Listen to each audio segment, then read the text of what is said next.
Gamesense is a bit tricky, boys. In my opinion, it's really hard to quantify it. It's really hard to define it as well. And I think that if you ask other pro players or other analysts as well, people from the scene, most are going to have a different opinion about it and a different way to describe it.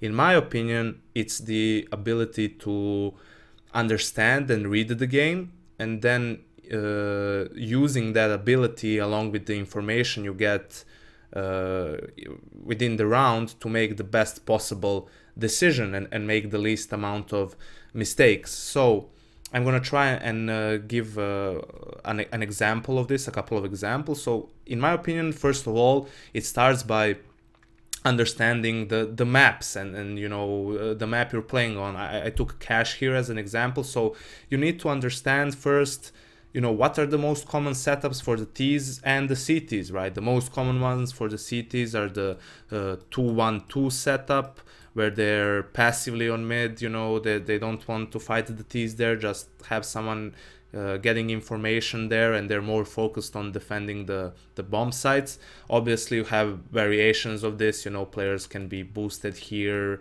they can be in different spots and so on, but this is the crux of the matter, right? The other one is the 1-3-1 setup, where you are going for early mid control. You want to establish that early. You maybe have the players on A, on B with an AWP, because it's a powerful position for the op. Then later on, this player will probably go to vent, so he can help B and mid wherever it is needed, right? While for the Ts, right, it's there's a lot of things they can do. I mean, you can go just for a straight default, you know, being spread out around the map, trying to get information, trying to make the CTs waste their resources. You can go for an early mid push over boost and through mid garage here, you know, trying to get an early kill and get mid control. You can also fake this and then run out A main with 3 people. You can go for a set A execute with smokes. You can go for a set B execute with smokes and molotovs as well. So there are a lot of things you can do, right? But mostly, let's say, so where does the game sense kick in? Let's say if we're talking about rotations, right? Because game sense is probably the most important thing when it comes to rotations, along with good information from your teammates. So let's say your mid teammate is on the CT side is calling that there are a lot of flashes falling over, that there's maybe a guy even up on boost, or a guy ran out of mid. So what does this mean? Most likely, if there are no smokes here, and you know, maybe they're not breaking the vents immediately or whatever, maybe it's the fake mid go A, right? Because they just want to force the second guy from A to come towards highway. Then they have 2 players on mid and only 1 player on A somewhere. And obviously they want to utilize their numbers to get the kill on the guy on A and get control of the site. So if you're the guy playing B, you know, you can ask your teammate to flash you in, maybe check the toxic area, sunroom, whatever, and then you can push. You know, it's a pretty good decision in my opinion at that point. Obviously, it can always, I mean, you can always be mind gamed, and people are doing this just to force that reaction and then wait for you there. But you know, by doing this, you can maybe kill someone in the back. You can maybe even get a good flank all the way towards the A bomb side. You can do it pretty quickly, so maybe they're not even expecting you that soon, right?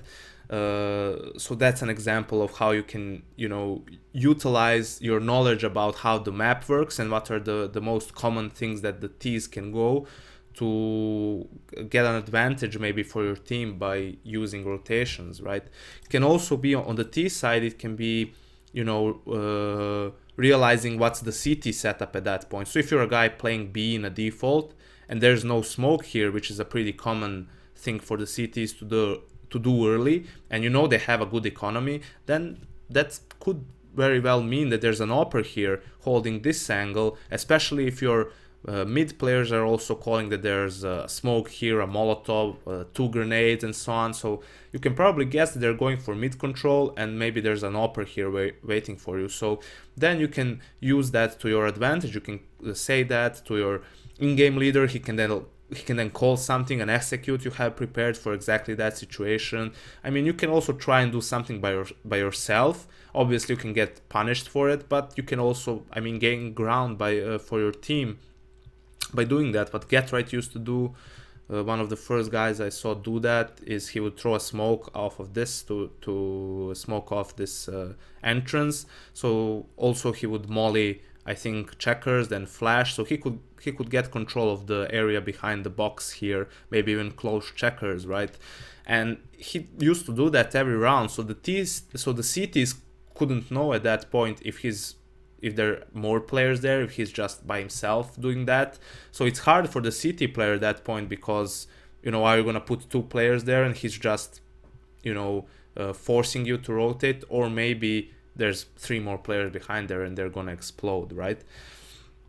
But mostly I think Gamesense applies to after plan situations, clutch situations, and so on.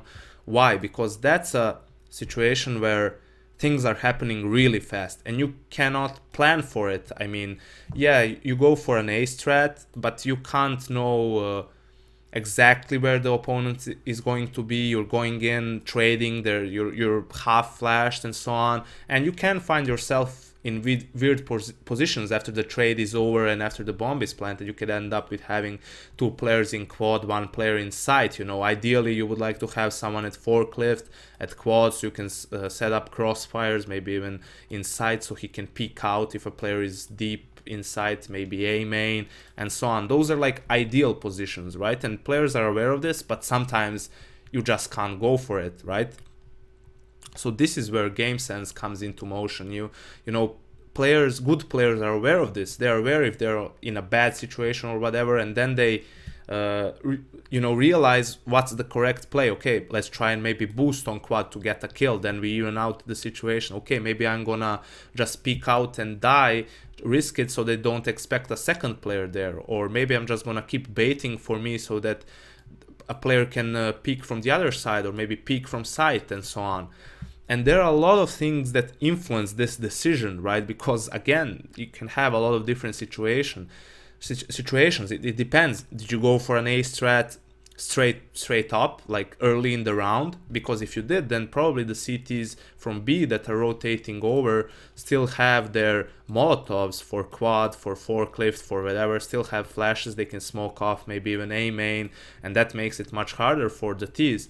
If it's late into the round, then they probably don't have this advantage, right? Then you can play it more safely on the T side. You're not forced to peek, you're not forced to make plays because they don't have molotovs to flush you out, and so on. So that influences your decision making in the round, right?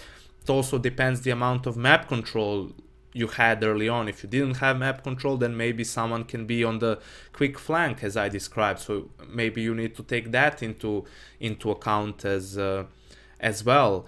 You know, sometimes even if the smokes are still here and the T's lost a lot of people coming into the site, maybe they're in a 3v4 situation. It was early on, so they know that the CTs have resources for the retake. You will see a player maybe even flash himself through the smoke, go for a so-called hero play, right? Because he knows at that point, if he doesn't go for a play, I mean, he's the closest one, let's say, so he's the only one in a position to do that. So if he doesn't go for that, then there high chances are that they're just gonna get, you know, flushed out of their after plant positions, and it's going to be an easy round for the CTs. But if he can go for that, if he can somehow manage to get maybe 2 kills and then die, or even get maybe 1 kill but get more map control here, so then they can set up a new crossfire, then he, you know, brought his team back into the round, basically. And you see it more oftenly now between the teams, especially in, you know, all the tier 1 tournaments, because the scene is so competitive now. A lot of the teams and players have improved steadily. You know, 2 years ago maybe you would see a lot of mistakes like this still happen, people getting entry into the bomb site but still being too static and then just losing the round after plant, right? Also, one of the good examples is how, let's say, you see all of why is Fnatic the best team in the world. One of the reasons we mention is because all of their players have really high game sense, which makes it easier for Flusha, right? Because he gets good info. I guess, I mean, I can't know for sure. I'm talking from an outside perspective, but I guess he gets good info. Let's say you have all of pushing B platform, right? Even if he doesn't get the kills, he doesn't see anyone, but by the sole fact that he didn't see anyone in those couple of angles he checked, because he has such a good understanding of the game, right, and how Cobble works and what are the most common CT setups, he can have a pretty good guess where the players actually are, right? If he hasn't seen them at that point, there are only so many spots you can play. And then he can, you know, give that info to Flusha, and then Flusha can call something, and then they can execute. And that's why at times you see Fnatic not doing anything, you know, special or complex, but they still win the round because they have good timings, good trades, and they have a good idea where their opponents are, more or less, right? I mean, we spectate the games using X-ray, you know, and it's not really like that. But let's say for some players, for really good players, tier 1 players, if they have, let's say, control of all of this area, right, and based on some grenade that popped or the angle that the flash popped, maybe they realize that the player is either headshot or behind this box, and for them, you know, being able to pre-aim at that corner, it's basically, I don't know, an 80-20 advantage for them, right? And when they do it, it looks so easy, but a lot, you know, you even think like, oh, I mean, he how could he know that he was there? Or, you know, it's as if he has wall hack, and at times it really looks like that, although no one has it, boys, not even Flusha. So that's why at times it looks like cheating, because they understand the game so well that by getting all this information, they can put themselves in favorable positions, right? Where the sole fact of getting the kill is like the, you know, the easiest part in that sense, even though it sounds weird. So yeah, I think that even if I made an hour-long video, I couldn't explain this topic as much as I'd like to. So please just feel free to ask me any questions in the comments section, or hit me up on Twitter if there's something you would like me to explain a bit more in depth. This was just me trying to give you guys a general idea of what Gamesense is, in my opinion. So yeah, that's it. Thanks for watching.